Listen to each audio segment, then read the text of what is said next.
Hey y'all! Welcome back to the Black Legends Multi-City Virtual Book Tour. It's your girl, Afrikana Stories, and today we're bringing a powerful conversation all the way from Amsterdam. Today's session is a game changer because we're talking about something many of us need to discuss more openly: menopause and the broader challenges of women's health. It's a topic that's been hushed for too long, but not anymore. Our guest, Renee Waters, is here to share her incredible work through the Renaissance Period platform, which is all about destigmatizing these conversations, providing resources, and empowering women to navigate this journey with strength and support. From the creation of her new platform to advocating for women's rights and tackling systemic issues in healthcare, Renee is going to break it all down for us. Y'all, this session is about reclaiming our voices and fostering real societal change. So, sit tight and let's get into it with Renee Waters and the Renaissance Period. Hey, and I was so inspired. I created the Generational Flow Period Diaries, so we as girls and women can start documenting our period journey. Enough about me. Let's roll the tape. Hey guys, welcome back to the Black Legends Multi-City Virtual Book Tour. We're on our next to the last stop. This is not the final stop, but actually this is the first stop internationally.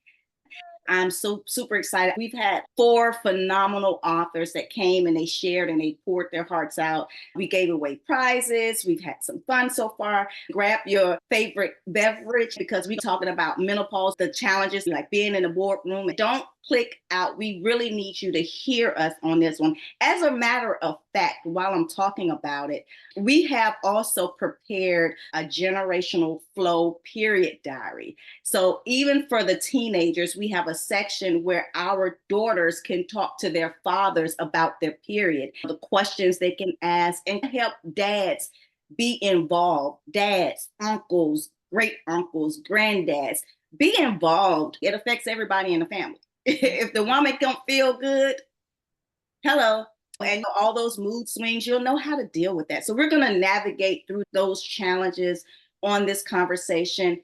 Grab your drinks. Let's get started.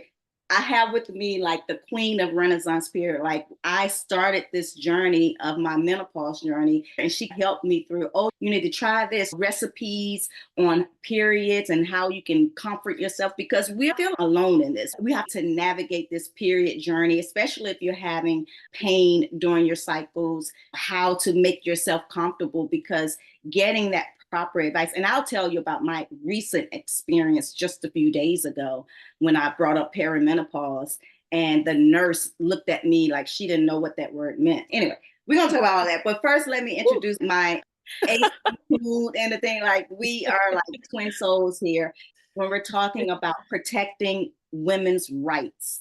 Yeah. The right to talk, voice, feel, ask for help, and demand it. Make your doctor pay attention to your pain.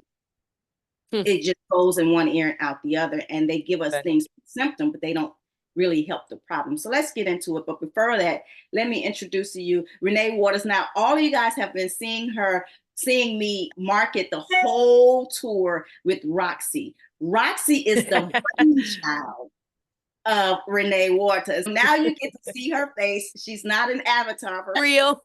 She has that sexy voice. You guys saw her on the live game show. We have a global flow trivia. If you haven't played it, go to the virtual room. You can win prizes. As a matter of fact, the period journals are the free prizes that you can win from playing the global flow trivia game. And it's a brainchild of Miss Renee Waters. What about the Renaissance period? Loaded, robust. Thank you for having me and going on the journey of the Renaissance period with me as you were going through menopause. Yeah, I'm the prototype. Yeah, yes. You're patient zero. It's about beginnings. The Renaissance period came about during one of my rebirths. Renaissance is French for reborn. My rebirth was after giving birth and breastfeeding. My period came back. We all go through these things alone because we are individuals. And so our individual experiences can be very unique, but there is still a collective community when it comes to those who bleed, but also those who don't, because those who don't have to witness those of us who do bleed and are still affected by it. The Renaissance period was born out of the fact that my period was coming back on, wasn't considered normal, if there is such a thing, because of medical conditions that I have, which we can get into in a bit. But it was out of the need of saying, I, for myself, know what I need for my body when I bleed, and I don't see it on the shelves. How do I go off and go get what I need? How do I communicate to my partner what I need, or what is likely not the end of the world, but it's not just a matter of my comfort. It is a matter of my health, and it is a matter of my being. If I can't function, how am I going to care for my family? How am I going to participate in society? And so there is there's a theory that will connect the dots, and that's what the platform is, the Renaissance period. After a bubonic plague, everyone is now, what population is left that was not wiped out. Now there is this need for, what do they say, the mother of invention is necessity. And so that is essentially what the Renaissance period was. It was new thinking, new philosophies, new art, new science, new ways of collaborating, new ways of commerce, connect these dots of culture, like I said, commerce.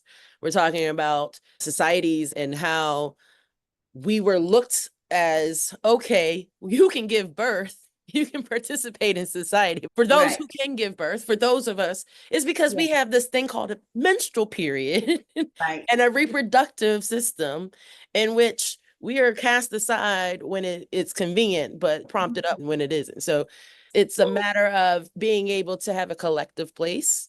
To find resources, to destigmatize conversations, uncensored, unfiltered, rebellious way of saying, fuck the patriarchy. We are sitting here and bleeding, and we're not going to do it with a smile on our face. We're going to get what we need. That's the energy or birth of the Renaissance period. So it's a platform where everyone can find products or resources. It's when you were talking about, hey guys, don't click out, and hopefully you're still stuck around. So for the ears that have stuck around, this is what we mean. This is not oh, woe is me. This is not oh, screw you, you don't deal with this. This is, we bleed so that we can birth nations. You eat and you live with privilege, yet you do not want to support us. Whereas if you don't support us, you can see how societies, economies fail.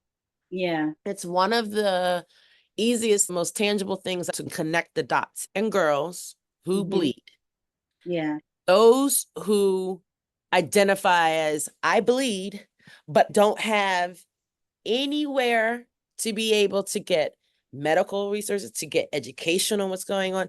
So for those that are in societies where they're told to go to a room during their cycle and do not come out and do not touch another man and do not prepare food, and you cannot be in the same temple. What happens if that person can't work, help, produce, or that person cannot participate within the realm of society where they're just shunned for whatever time? Then don't you think that would be lacking? This is the conversation that we're talking about from a macro level, micro level. But what if this was the case of an entire corporation says, we're going to turn a blind eye. We're not going to, who cares about HRT? Who cares about tampons being in the bathroom? Yeah, you're going to change your tune when you realize these are the same people you claim shouldn't be empowered. Reframe. I don't need to punch 9 to 5. I can work 11 to 7. Look at this a little bit differently. Look at how this is not just a me problem. This is an everyone issue. This is something that this is an us problem. This is something that needs to be addressed. That's just one topic that we could touch. This could certainly go beyond, from cultural perspective, religious perspective, political perspective. it touches. And that's what the Renaissance period is. This is what we're opening up, that we're opening conversations and forums in the communities for us to be able to not just find, okay, what is the best tampon for, but it is, you need to know if you were to move to, let's say, this state, that they have laws against X, or you don't have access to healthcare, you won't know when it comes time for, let's say, the gay couple who is going to go adopt a kid and they have a Yeah. daughter. These Right. two individuals have never Right. fled. Perhaps maybe they haven't gone through a health class during their time when it was discussed, but they now have an individual who has those needs. Where are they going to go? So yes, certainly there is going to be going to the pediatrician, then it will be certainly having conversations with other medical, but there is certainly way more options that are available that people don't know about when it comes to how you bleed, how you take care of your pain, how you actually, when you're talking about you going through menopause, me suggesting things, but a lot of that stuff could be old herbal remedies we didn't know about. It wasn't Right. passed down through generations because these aren't topics people wanted to talk about. Let's put a pin there. We decided to create a hereditary flow journal for the mother and daughter that helps the mother document issues she's had with her period, things she's heard from her mother, and pass it down, creating communication within the women in that family so that, hey, this is probably even hereditary issues can pass down. From what provoked me, like with the Renaissance period, is with you, is that I was going through menopause, early menopause, perimenopause, whatever you want to call it. I'm currently going through that, and I'm dealing with vertigo along with all of the other symptoms that come with hot flashes, mood swings, you name it, like whatever, however many symptoms they got, I got them all. Yeah. And like I'm hot right now, and it can be so, like right now I'm hot. 2 seconds later, I'll be freezing cold. Freezing, yeah. Pulling a blanket over me. When I went back to my mom and my sisters, none of them have dealt with the things that I am dealing with. Yeah. And even my oldest sister, she was like, I've never felt any of that. She's a year and a half older than me. She has felt none of these things, but she was like, but if I did, I wouldn't know what it was. Brushed it off. I brushed it off. Black women are known for this strong Black woman, push through the healthcare system. Really, when we complain, I was one of them. It took me 3 years before I went to the doctor because it started in Ghana. I want a doctor in Ghana to correct me, but there is no healthcare provision for women. Resources, all of their drinks, their herbal drinks, their soda pops, it all helps to the man to have a hard dick. Yeah. Yes, we're going to have those kind of conversations too. Yeah. This broadcast. But the penis goes inside a vagina, but there's no health care. When I was dealing with just simple menstrual cramps, there's nothing in the pharmacies that's like, when I go in, I need something for a period cramp. They look at me like I'm stupid. I have to take their brand of Tylenol, what their brand of ibuprofen is. In America, I'm using specific medicines for women cramping on their period. But you can't easily find it in Ghana. My hairdresser was in so much pain she couldn't stand. I asked her, what do you take for that? Yeah. I was like, great, I can talk to a Ghanaian woman and she can direct me. She goes, I just push through it. I don't take anything. I drink tea. A man can get some herbal drink, even beer. It's patriarchal. The man needs to take care of the woman better because the woman birthed that man. Yeah. There's an inherent danger of what we're talking about, the push through. Now, there's no judgment because it is considered a good source of character. I got enough. You can, but there is this false, because what ends up happening is you yourself, you said it took you so long before you even took yourself to the doctor, because you yourself could be thinking like either, oh, it's nothing, or you could have exacerbated it and it was like, oh, going through your head. I'm a healer, so I'm going to try to find something to heal. That's it. I have to push through. But you end up doing more damage to yourself by continuing to believe that strength or character is not, you're not weak if you identify something and want to investigate it, but you have to push through and be strong. Is I suffered long. I come off as the angry Black woman. Yes. I come off not just the strong, because it would go past that, okay, I can't endure this pain, but I'm not sitting here and gaslight. I know something is wrong. You will listen to me. And then there's a switch. I've seen it. I've experienced it. I will share a couple of anecdotes. I will share how, just the same as Serena Williams explaining how she almost died because they were not listening to her. They were not taking her seriously. And it took her white husband, and I will get back to that, and why I'm making that comment, why I'm specifying his race, because it's not about that. It is about simply the fact that she had to have an advocate in the room. If they had just listened to her, thinking, oh, this strong Black woman, or your pain is, just shut up, you can handle it. No, these are different things. This image of what you can endure versus the right to advocate, the right to say, I am in pain. I had that happen to me in the UK, where I legitimately could not believe that my words did not matter. And it took my white husband having to stand on my behalf and yell at someone to see me, to have me be seen. And so that is a privilege that we share in the terms of, we happen to have had those voices, had to be, but it's fucked up that we had to be those, that those had to be our advocates, that our word wasn't held as. I want to ask Renee about the strong Black woman syndrome. When we're going through pain, we don't verbalize, we just push through. Do you think it's our fault because we don't? For those of us who never really spoke up about our pain, do you think it's our fault that the healthcare system ignores that the doctor? No, we don't have enough time to even go and pull out like the data. You're just going to have to go to the Renaissance period, and it's a systemic issue. We understand that we have not had autonomy of our bodies since the separation of male and female genders. Okay. I'm not even exploring what happens where we have now, I'm going to say this, I'm going to choose my words wisely, because I want this to be understood.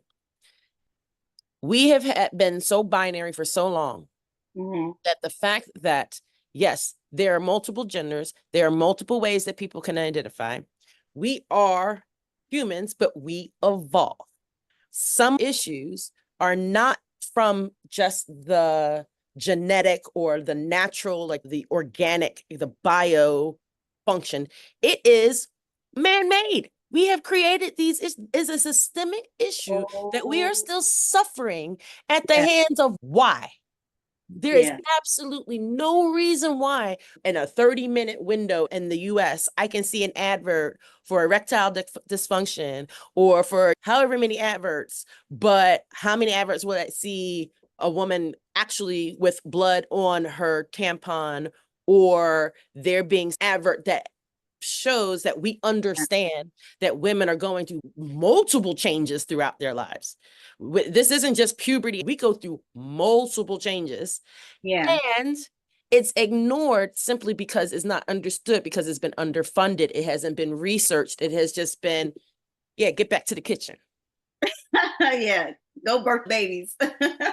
It's a systemic issue. It's about how we look at this, what's in our textbooks, media, how we talk to each other. I remember having to hide the tampon in my pocket when I was going to go to the bathroom. Now, fortunate for me, I've had my uterus removed last year, so I don't worry about bleeding.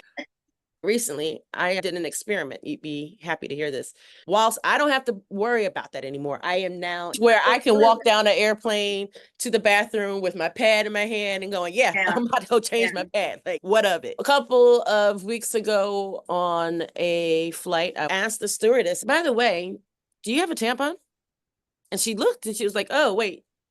Oh, do you need one? I was just asking, do you have a tampon? And she said, hold on, let me see. And she goes for her handbag. And I said, I was asking, is there, certainly if I just sliced my finger on the seatbelt, you'd have that first aid kit ready to go. Did you have a tampon that was just available for break in case of emergency? Nay, no. She was going to her own handbag. And then when it clicked, when she realized what I was asking, and they told me a different airline does provide it, which I thought was interesting. She said, here's the kicker. Why I thought it was funny? When we got into the air, they made the announcement made a special deal to let us know that our captain was a female. We're sitting up in the air celebrating. Even the captain. We shouldn't have to celebrate that anymore. We're celebrating that. Oh, they let a lady fly the plane. They have a tampon when I asked for one, just in case of emergency. Tell me that ain't systemic. Tell me there isn't something coded in society we're trying to dismantle. We're having conversations about the colonization of our bodies. We can talk about Henrietta. We could talk about all of the different ways where we can say that our bodies have never been our bodies because we have those who do not bleed in government passing laws that then affect those of us. So I'm here for whatever group, whatever leaders think that they are going to show forward thinking. I'm not saying everything has to be disrupted. We're at a stage where it shouldn't be funny that the vice president candidate for the US has been gifted a joke or a name that they seemingly think is a joke because they call him Tampon Tim. Because he was the governor who decided he was putting free tampons in public schools. I'm calling you Tampon Tim. I'm riding with you. Whether that is going to be the party of change, what I am saying is it takes those type of individuals. It takes those type of allies. It takes a man who had to say, okay, we need to help turn these tides. We need to show that talking about generational education is not taboo. This is natural. We need dads and moms to talk to boys so you don't have what they call dusty boys, like boys nobody wants. Your son ain't gonna get a girlfriend. You need to do something to make sure he ain't unattractive. And it's funny because it sounds like it still is coming from this perspective of, let's make sure we send out this guy or send out this kid to make sure that he's the right type of male for future. But it's not just for his future partner or spouse. It's for his future colleague. It's for his future teacher. It is for his neighbor. It is for anybody that comes in this path in which you should have some freaking empathy and understanding, and it not just be, oh, you're on the rag. Oh, that has nothing to do with me. Oh, she bleeding. Oh, it's her time of the month. No, we should definitely be teaching little boys that we should not be having sexual education classes where the girls go in one room and the boys go in the room. Y'all need to be all together. Learn about these things. I remember when I was working for the corporate world in the female bathroom, they did not have tampons, but they did have condoms. They were giving out condoms, but they weren't giving out tampons. They weren't giving out pads. Now you see where I say this is a systemic thing. Yeah. That just reminded me of that. What it does. That's where these are. I should have gone to human resources. We need to speak up more. It's not about being an angry Black woman, but standing up for what we need, but the woman that's coming after us, the bleeder that's coming out, because nowadays it's about those who menstruate. How do we get the resources? How do we become aware in Ghana? And watching their news, I don't see any adverse at all for women. I don't see any adverse for women, but as soon I did have to come back to the States for medical care. It took me 3 years to kind of find natural herbal healing that I could work with in Ghana, but I couldn't. So I ended up having to come back to the United States. I saw a doctor here for a female issue, menopause, all these things with vertigo. As soon as I touched base in the United States and I pulled them and I was looking on Facebook, the first ad I saw was pills for menopause made for Black women. I didn't search for it. As soon as I landed and I started going through Facebook, the first advert was for Black women on menopause, dealing with perimenopause, all the symptoms. The AIs was listening and they say, hey, let me send her these ads. You think I didn't buy it? I sure did. I bought all my supply and I want to take it back to Ghana. That doesn't make me want to stay in the United States. No, I still want to live in Ghana, but I want to live comfortably. And that was I just ordered. So that's my thing now. I'm going to come to the States and get all of my medical care and then go back to Ghana. But when I went to see the doctor, this is the thing, and I'm still ordering stuff outside the medical thing. Explore. You have the option to explore, right? It is a privilege and it is something that not everybody is afforded, but that's what I mean is explore what you can and share with others. I'll test those, and if it works out, y'all will see on my page. Exactly. But when I talked to the nurse, an old white lady, I was explaining to her what my symptoms were and that I needed to get tested to see if I'm going through any type of menopause. She checked, did all the tests, and came back 30, 45 minutes later. She said, "You're just as healthy as a bug. I don't see where you're in pain, but you say you're in pain. So I'm going to give you some Excedrin. I'm going to give you 8 pills for dizziness." I went for vertigo. They only gave me a week's supply for dizziness, but they gave me a 30-day supply of Excedrin. Excedrin makes me sick anyway, so I'm not going to take that. And then they gave me something for nausea and vomiting. She was listening for key words of what can I treat as a symptom, but I don't have time to go into detail. So take these pills. It's showing now, but it doesn't mean it doesn't. Yeah. And then she said, "We'll schedule a CT scan for you to make sure your head is okay." Yeah. The CT scan is scheduled for 2 months later. So obviously I'm not going to die. Just treat the symptoms and come back in 2 months and we'll go further into. I'm like, I'm going to take my menopause pills, go back to what I do. Go natural. Find my own solution because I can't get it here. Or when they go low, we go high. I'll take my little pills and see if it works. But really, I'm going to find this. But that's what I'm not just going. I can't just sit around. I get it. You inadvertently led me to another topic. As we're talking about access, cultural divide. Yeah. We haven't discussed the part of what I was saying with the Renaissance period, the global aspect. And that was something that was very much key. Yes, like I said, the Renaissance period that you would see on Wikipedia is that started in Florence. Mm-hmm. But this Renaissance is about, I want to say, stripping back the boundaries in which where we have, like we're talking about access, we're talking about research or education. Yeah. I am going to always acknowledge the privilege that I have had with this story, but understand that I was still an underdog. I've had surgeries for endometriosis and 3 countries. Wow. Okay. So I have had surgeries for endometriosis in 3 different countries. Yeah. Okay. Multiple surgeries. So that's crazy. Over 18 years. Okay. Mm-hmm. So you have to understand that the story that I tell is not just as when I even evoke, like we're saying, the systemic issues. None of us have asked to come on this earth. We're born to whatever we're born into, environments we're born into. The environment which I was born into, my hair used to be chemically straightened so that I was neat and presentable. Yes. Within society. Those chemicals, we're now finding out, Johnson, all these companies that are now having to pay, let's call it medical reparations for the fact that these chemicals have been in our bodies for years. Ovarian cancers in populations of minorities. We're looking at breast cancer and the rates of cosmetics and the correlation between these things.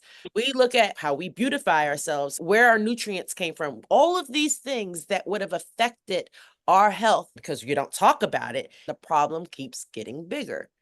So then you look at, how do you dismantle these things? It's not just the body. Where do these issues come? The White House announced how much money that they are going to put into, or how much effort that they're going to put into women's health initiative, and the research, the lack of research. It's not just appalling. It's not a slap in the face. It's majorly like a F you. It's just been centuries of, we do not care. Yeah. And now they're faced to care. And if a Black woman does lead that country someday, let's see what changes come out of it. But she still has an uphill battle if she were to even have to lead that initiative or to try to push that initiative forward. Because it's one thing to announce that initiative, but it's another thing to actually act on it and for us to see if these generations that are going to come from behind us, some of us won't ever be able to see it, but there are certainly things that we could be doing now that is just this conversation. Yes. It's the evolution, right? Starting the conversation now, but my daughter and grandchild may not deal with the same things. Interesting, the White House is putting more thought and research into women's health. Coincidentally, I've been seeing an advert with Holly Berry, Oprah Winfrey, Viola Davis about menopause and RT and what they've been doing. I'm wondering, is that kind of joined together? There's this political issue around it now. So now they're going to give a face to put behind the message. Well, advocacy has to come in any way you can digest it. So it's either going to be grassroots, door to door, or it's going to be, yes, you've gotten celebrities who clearly are going through the same thing. Because, you know, ain't all of these actresses up in Hollywood just like walking out looking like this. Yeah, those bitches up there sweating too and dealing with the same issues that the rest of us are. Now, what I believe would actually be the rebellion, the global rebellion, the right way, like that we're going to have this true renaissance across the globe in the UK. Women who are nearly being criminalized because they were trying to scrape together and share and steal however they can get their human replacement therapy because there was a shortage, or because the government couldn't do fuck all by dealing with capital gains tax and like worried about income wealth. But you got women who are sitting here, as you were saying, you have to wait 2 months for an MRI in the US. I understand you had to wait long. You had a $20,000 bill and still didn't know if anything would happen. That was my story in the US. My story in the UK and Netherlands is different. I've only had to wait 4 months for surgery. My condition was extreme. I ended up coming out with this hysterectomy because my condition turned to adenomyosis. So at this point, my doctor was just asking me, how are you walking around with this uterus? Like, we got to get this sucker out of here. Let's yank this thing out. Let's switch gears and talk about that, the Renaissance period and your experience last year, deciding and choosing that you're going to have the hysterectomy, but what that journey has been like, and how can people follow your journey? When I first met you, Renee, and I read when you told me about the Renaissance period, I was like, gosh, she's so meek and mild, but what you're talking about, you have to be like a rebellious, I don't give a F what men or whoever say about what I'm saying. I'm going to talk about these issues because it's real to me. I was like, what you're talking about and your personality seems different because I can't see you protesting in the street. I'm an introvert, extrovert. I'm extreme. So talk about that process for you. Even now, you're having to be the leader. Yes, it's a systemic issue we're trying to dismantle. People pinpoint health and biology. No. I just got a news alert. Arnold lost $13 billion in a day from markets in Asia. These alerts are coming up. And I think about how when I was in the corporate world, I used to stress over how I was going to get my work done, how I was going to be productive, how I was going to make my money, how I was going to survive. It was about my career. It was about me, how I was going to be this professional, how I was going to not survive, but thrive, like how I was going to have my life, my lifestyle, right? Yeah. And so it got to this point where I know I was burning myself out. So yes, I was ill. I was sick as a dog. And I remember having a moment where I was store manager on duty at a luxury retailer in the US. I was so sick, I climbed out of bed, how I got myself to work that day and how I drug myself to just make myself seem like there is nothing wrong. And shit going on. Don't look over here. I'm in my sharp suit, making announcements. I'm checking on staff. I'm going to go do my rounds. And I pass out. And how I don't hit my head on a concrete floor, but I don't know. But I pass out in the store. End up having a colleague help me. I remember thinking, I'm burning out. I have this career, but my body is failing and I don't know what to do. I didn't have a diagnosis. The doctor that I had at the time, coincidentally, under the insurance of that company, told me that, no, you're not, you're fine. You're just having too much rough sex. A Misdiagnosed me. boyfriend told you And that. that's a tangent for a different day. But the point of me It is saying sure is. 'Cause I'm on this whole track about this is my lifestyle. I'm sick, but I don't know what it is. And then when it happened, the way that I had to go out on medical leave, the way that moment happened of me passing out and having this, literally my body, like me coming outside of my body and going, get out now. You need to go take care of yourself. And I Wow. stopped. I had to stop my life. I had to stop the career, like this world that I thought, this professional track I was going. And so it Mhm. stopped. It was less about me being a professional and more about me on the personal level. Back to Mhm. your question. It was these two people, these two worlds. So in the professional life, a lot of people didn't know what I was going through. I was 19 on menopausal drugs for my periods. They put me on menopausal drugs at 19. I had a career in which not everybody knew. Like I had this outward appearance that seemed like everything was fine. Only certain people knew and certain people were helping me along with that. But when I had to drop out, take a year off and figure out what the hell was going on with my body, then I ended up finding a new path, a new career that then Mhm. led me to my journey of becoming an expat, to me Mhm. finding the purpose that is in my life. And so the way the Renaissance period and the way I'm working with Renaissance Ventures, everything is purpose driven. This is not me looking for my bottom line. This is not looking at the EBITDA. It's not looking at, oh, I need to go and look. Yes, you would have to answer to investors. You'd have to answer to how you operate a business, but the DNA of everything that we are doing is going to be coded in what is the social good? What is the outline of how can this make sure that we're doing something to improve the Yeah. things we were suffering, the very things I had to deal with. No one else should have to be dealing with these Right. issues. Right. No one should have to be choosing a career over they have to sit in bed all day and bleed for 11 days straight, because that's what happened to me. I had to quit Wow. a job because one day I was in bed and next thing I know, it was 11 days. I had to quit that job. Gosh. Oh my goodness. So you find purpose and path Yeah. comes out from what ends up being the way that you manage your life and the way you manage your peers. Now, gratefully, the next job afforded me the opportunity to find a doctor who gave me the correct diagnosis and set me on the path that I then at least had a little bit of cheat codes to understand. But no longer did I start living a life of chasing a paycheck or thinking about money. I've been very fortunate that I have been successful now in my career, but it's all been driven the way that my career has been driven over the last, let's call it 16, 17 years, has been Yeah. a me first mentality. Wow. Me, my That's body, yeah. what I can bring to the table. I understand the privilege I've had. Not everybody can. And it took me walking So, off the continent of North America to finally do this. wow.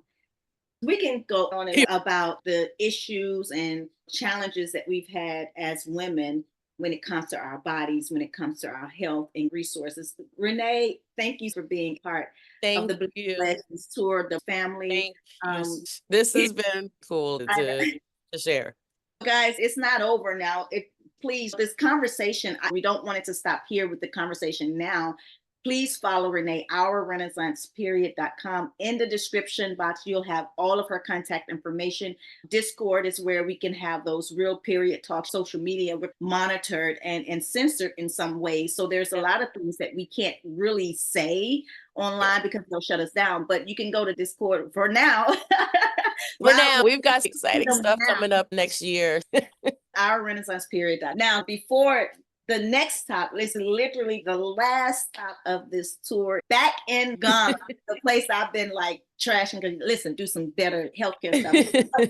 Outside the medical system, Ghana is beautiful. It's a place I built my space of peace. I'll be ending the tour there talking about my book, Your Book is Your Brand. How to take your story, build a business, live life on your terms. And a lot of things that you've been seeing on everything, pretty much, you've been seeing on this tour has been a result of me taking back my life, owning what I want my life to look like. And so building that life, I wrote it down in this book. I wrote all of my secrets, tips. If you don't have a copy, go to blackseedspublishing.com. There's also the ebook. So if you want the ebook quicker, you can get that instantly so you don't have to wait for shipping, especially those in Ghana. Shipping costs a lot over there. Yes. So get the ebook and you don't have to pay for shipping, and you get immediate access to the same information. I have templates on how to do your podcast. There's free stuff to help build your brand, build your legacy. Because when you write your story in a book, it never goes away. It becomes a legacy and people go back to it even when you're gone. That's the most important thing, is leaving something to say, I was here, I mattered, my story mattered. I'm going to teach it to generations to come. See you next week in Ghana. Thank you for being a part of the Black Legend Tour. Don't forget to play the Global Flow Chronicles game.